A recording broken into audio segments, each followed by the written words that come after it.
agradecer a Deus por estar pela terceira vez aqui em Santa Albertina, e a gente já queria agradecer ao prefeito Tuquinha, um abraço de coração do Tio Mulato do Rio Pretense, do Cerezo, o vice-prefeito de Santa Albertina, e a comissão, o Pacu, o Sebastião, o Soco, e agradecer também esse amigo. Nós vamos fazer essa moda que está despontando aqui na região de vocês. É um grande pagode do Fabiano Rancharia e Martelinho de Ouro. Chega de estresse para vocês, para esse povo maravilhoso de Santa Albertina.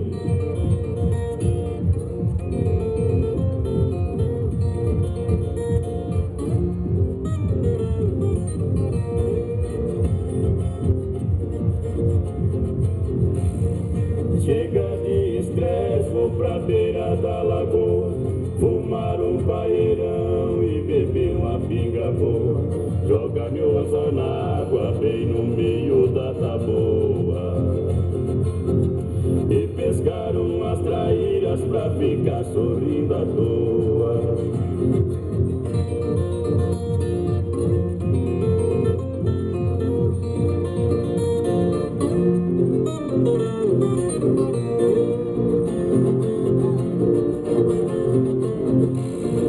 Chega de insônia e viver tão ansioso, pescaria é calmante para quem vive nervoso. Quem gosta de pescar sabe o quanto é gostoso. Troca um dia agitado por um dia preguiçoso.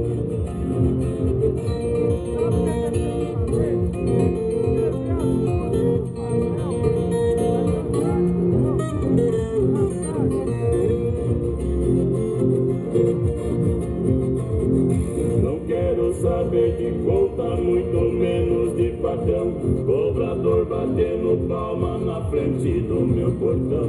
Quero uma geladinha e um saco de carvão, uma picanha no espeto e caipirinha de limão.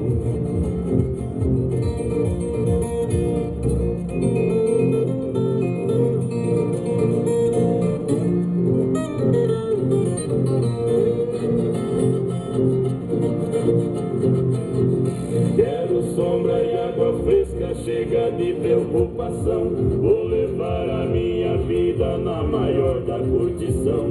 Chega de dor de cabeça, pressão alta e depressão. O estresse é uma doença e faz mal pro coração.